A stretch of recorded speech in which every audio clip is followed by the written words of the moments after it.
गिट्टी खदान पोलिसांनी एका गुप्त माहितीच्या आधारे धडक कारवाई करत बेकायदेशीर घातक शस्त्रे बाळगणाऱ्या अब्बास उर्फ तय्यब खान या सराईत गुन्हेगाराला त्याच्या साथीदारांसह रंगेहात अटक केली आहे। 12 जून रोजी गिट्टी खदान पोलिसांना गुप्त बातमीदारांकडून माहिती मिळाली की आरोपी अब्बास हा आपल्याजवळ घातक अग्निशस्त्र बाळगून फिरत आहे। या माहितीवरून गिट्टी खदान पोलिसांचे पथक तत्काळ रवाना झाले आणि त्यांनी एका स्थानिक कॅफेमध्ये सापळा रचून आरोपीला ताब्यात घेतले। त्याची झडती घेतली असता त्याच्याकडे पहिली पिस्तूल जप्त करण्यात आली।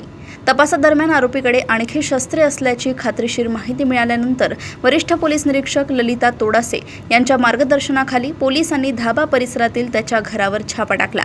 घराच्या झडतीमध्ये पोलिसांना आणखी एक पिस्तूल, तलवार आणि चाकू मिळून आला।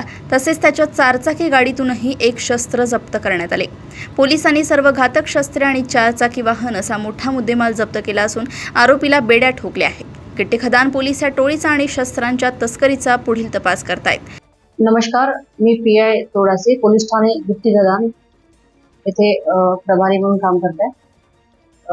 दिनांक 12/6/2026 रोजी आम्हाला गुप्त बातमीदाराद्वारे माहिती मिळाली की अब्बास उर्फ तय्यब खान हा त्याच्या साथीदारासह स्वतःजवळ अग्निशस्त्र बाळगून आहे।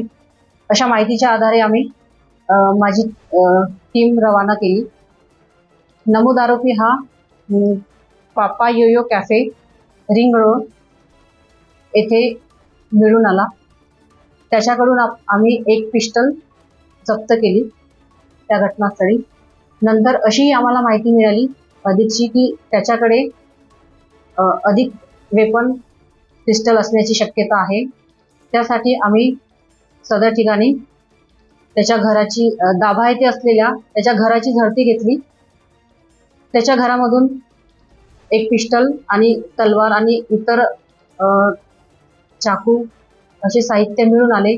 तसेच त्याच्या घराच्या बाजूला ग्राउंड जवळ असलेले त्याची गाडी फॉर्च्युनर गाडीची सुद्धा झडती घेतली। त्याच्यामध्ये आम्हाला एक वेपन मिळून आले।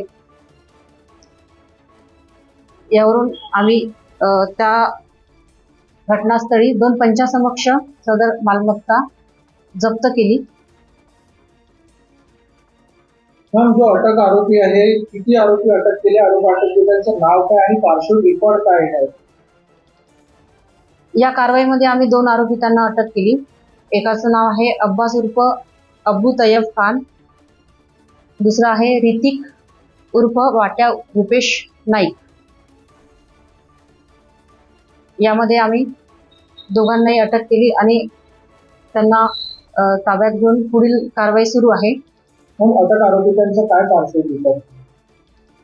अटक आरोपितांवर विरुद्ध 324, 302 आणि मोका अंतर्गत त्यांच्या विरुद्ध कारवाई झालेली आहे। किती मुद्देमाल जप्त करण्यात आला आणि काय काय नेमके जप्त करण्यात आले? एकूण 3 पिस्टल जप्त करण्यात आलेले आहे, 10 राऊंड आहे, तलवार आहे।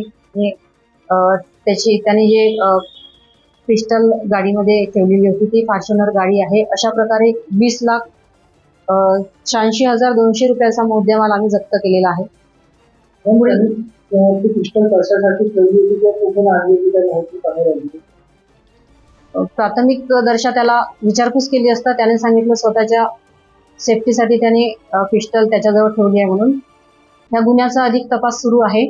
आम्ही या गुन्ह्याचा पूर्णपणे खोलवर तपास करू। त्यांनी ही पिस्टल कुठून आणली, काय आणली याबद्दल त्याला विचारपूस सुरू आहे आणि अधिकचा तपास आम्ही करीत आहोत।